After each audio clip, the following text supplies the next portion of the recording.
할렐루야. 여러분 편안하십니까? 하나님 말씀 공부하는 시간 또 갖겠습니다. 오늘 2024년 5월의 마지막 날 31일 금요일입니다.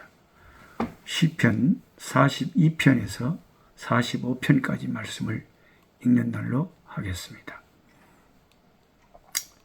제가 제목을 시편 44편을 중심으로 절망의 밤에 부르는 희망의 노래라는 그런 제목을 달아봤습니다. 시편 44편은 정말 캄캄한 어둠 속에서 그래도 희망을 놓지 않고 노래하는 고라 자손들이 지은 시입니다. 고라 자손이 누굽니까? 고라는 구약 성경에 3명이 등장을 해요. 에서의 아들, 또 갈렙의 증손자, 그리고 레이지파 고핫의 아들 고라, 이 3명이 등장을 합니다. 우리는 마지막에 레이지파에 속했던 고라를 주목해 볼 수 있습니다. 민수기 16장과 26장에 보면 레이지파에 속한 고라는 모세의 지도력에 반기를 들었다가 반역을 한 거죠. 땅이 갈라져서 생매장 당한 아주 비극적인 그런 인물입니다. 그러나 그 아들들, 그렇게 처참하게 생매장 당하고 불명예를 얻은 그 고라의 아들들이 아버지의 반역에 함께 가담하지 않았고 그래서 살아남았습니다. 참 잘했다 싶어요. 아무리 부모라도 아닌 것은, 진리에서 어긋난 것은 그것은 따라갈 수가 없는 거죠. 역대하 20장 19절에 따르면 고라의 자손들은 그 후에 성전에 성가대원으로 섬기고 성전의 문지기로 섬깁니다. 성전과 관련된 임무를 부여받은 사람들은 특별히 레이지파에 한정되었기 때문에 시편의 44편에 나오는 고라는 에서의 아들이거나 갈렙의 증손자가 될 수 없죠. 그래서 이 시편 44편을 지은 고라의 그 자손들의 고라는 그 반역했던, 그리고 비참하게 심판받았던 그 사람의 후손들인 거죠. 그러니까 그 자기들의 가문은 명예로운 가문이 아니었을 것입니다. 그렇기 때문에 그들이 훗날 성전 예배를 위해서 쓰임을 받았고 이스라엘의 신앙을 고백하는 시편을 이렇게 많이 지었다는 것은 우리가 쉽게 넘어갈 일이 아닙니다. 그들 나름대로의 아픔이 있었을 것이고 조상의 패역함에 대한 철저한 각성과 회개가 있었기에 가능한 인생 역전의 삶이었습니다. 성경학자들은 시편 44편이 쓰여진 연대를 구약에서 가장 후기 시대로 보고 있습니다. 이 시가 쓰여진 동기는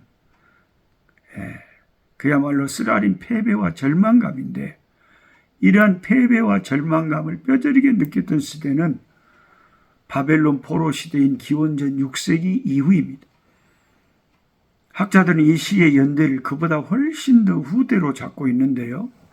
구약 시대가 끝나고 신약 시대로 접어들기 전에 신구약 중간기에 중동 지역은 알렉산더 헬라 제국의 대왕 이후에 헬레니즘 문화가 강력한 영향을 미쳤습니다.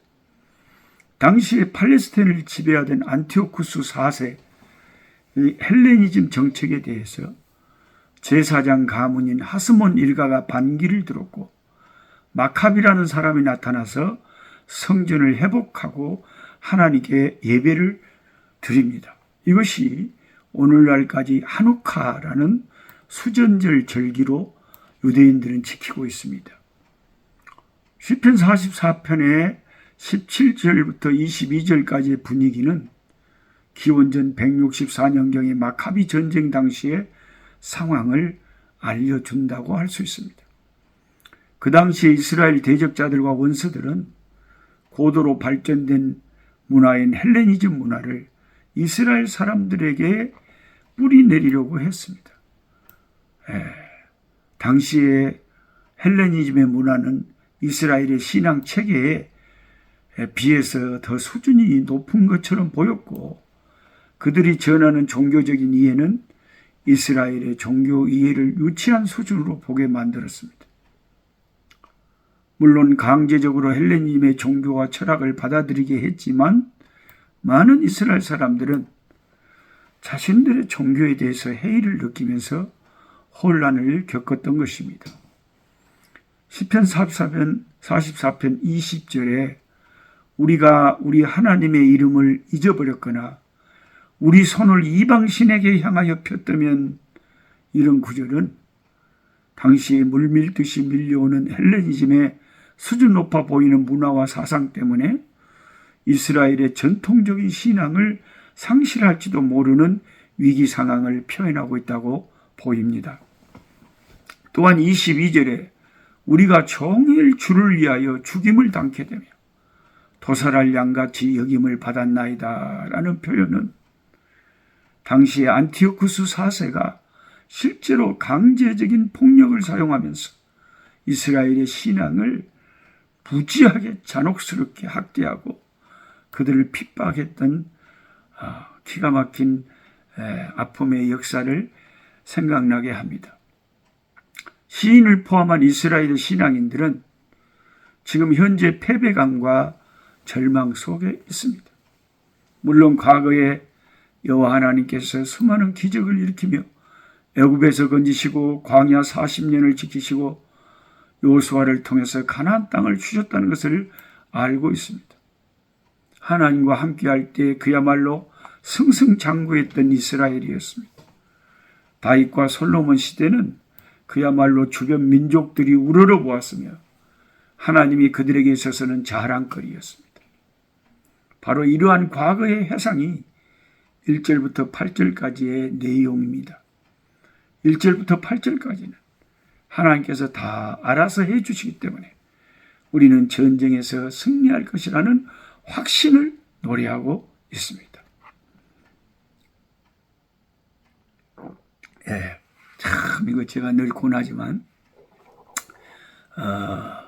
꼭 여러분도 토마토 주스에 사과 식초하고 그 한 컵하고, 그러니까 그 뚜껑에 있는 한 컵부요, 소주 반잔 정도 된대요.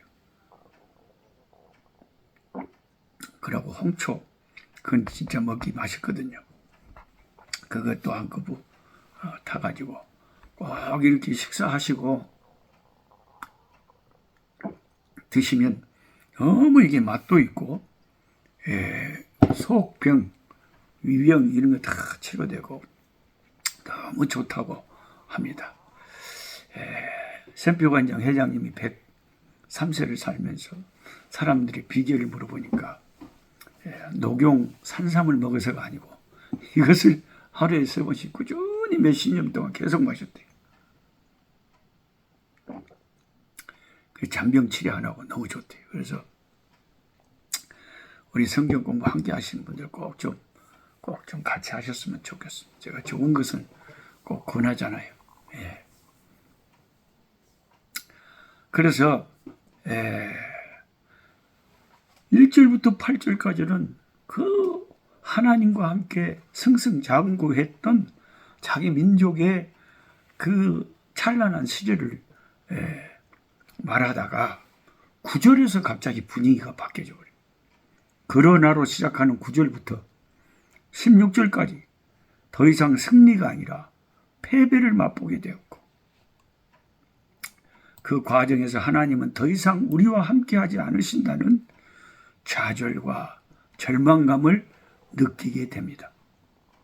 9절에서 하나님은 우리를 버리셨고 더 이상 우리 군대와 함께 나아가지 아니하십니다. 심지어 12절에서는 이스라엘 민족을 무료로 팔았다는 표현까지 등장하고 있습니다.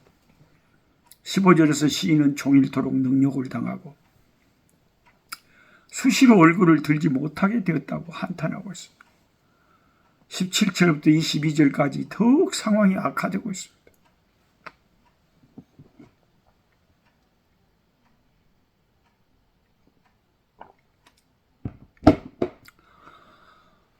패배감 속에서도 그들은 하나님을 잊지 않고 하나님께 하신 약속을 어기지 않으려고 노력했다는 것이 17절에서 들려주고자 하는 말인데, 그런데 상황은 여전히 호전되지 않고 있다는 것이 시인에게 있어서 안타까운 현실이었습니다.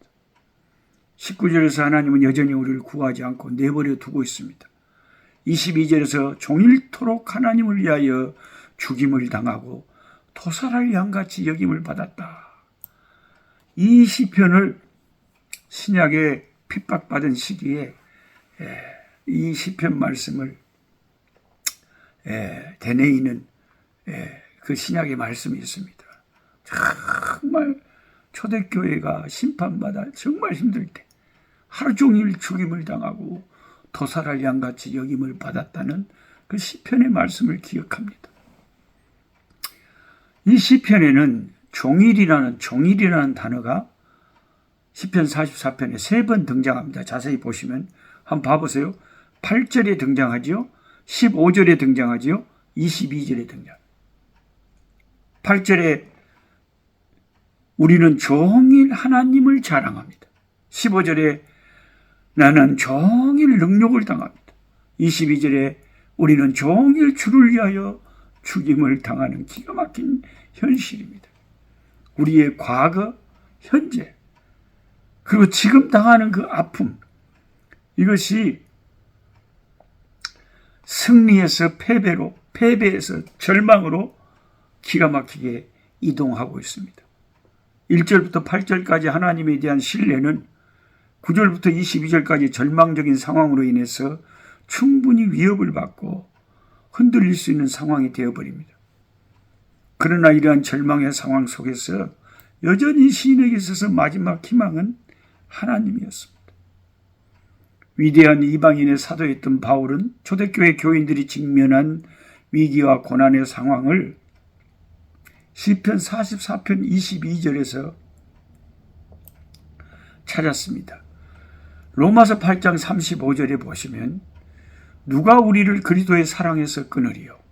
환난이나 곤고나 핍박이나 기근이나 적신이나 위험이나 칼이랴 라는 질문을 던지면서 오늘 시편 44편의 22절을 로마서 8장 36절에 인용하고 있는 것입니다. 사도 바울은 이러한 위기의 순간이 오더라도 그것을 능히 이겨내야 한다고 강조하는 것입니다. 그것을 이겨낼 수 있는 힘은 바로 하나님의 우리를 향한 사랑에서 찾을 수 있습니다. 내가 확신하노니 사망이나 생명이나 천사들이나 권세자들이나 현재일이나 장래일이나 능력이나 높음이나 깊음이나 다른 아무 피조물이라도 우리를 우리 주 그리스도 예수 안에 있는 하나님의 사랑에서 끊을 수 없으리라. 아멘. 마귀, 사탄, 귀신, 우리를 대적하는 그 어떤 것들도 예수 안에 있는 하나님의 사랑에서 우리를 끊어낼 수 없다.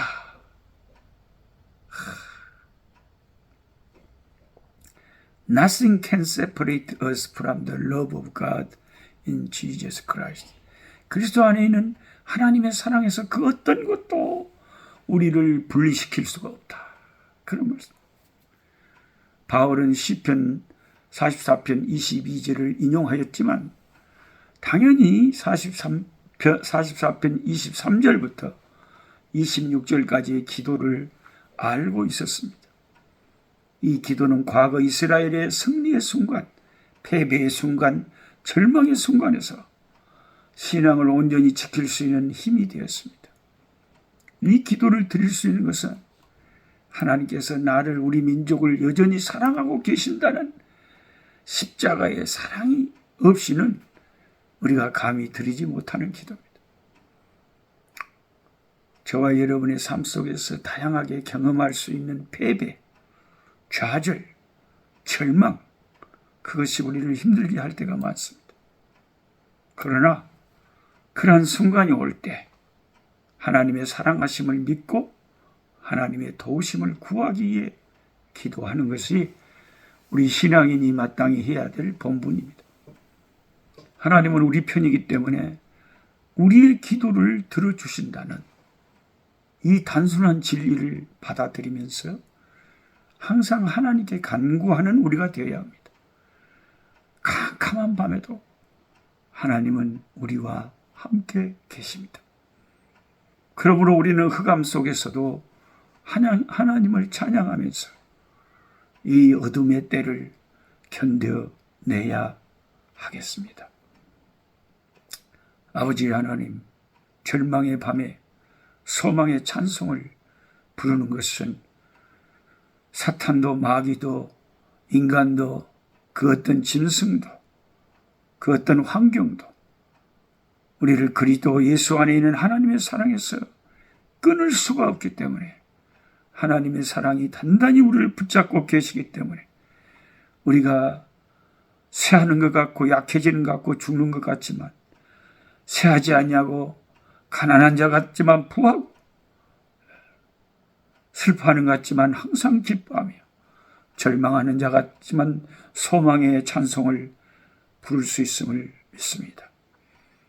주님의 사랑만이 우리의 소망, 주님의 사랑만이 우리의 힘입니다. 주여 긍휼히 여겨주시고 우리를 붙잡아 주시는 그 강한 손길로 항상 함께해 주옵소서. 함께 성경 공부하는 분들의 모든 어려움과 캄캄한 절망들을 헤아려 주시고 견딜 수 있는 힘을 주시고 능력을 주시고 모든 어둠의 세력들을 물리쳐 주시옵소서. 예수님의 이름으로 기도드리옵나이다. 아멘. 약한 자 힘주시고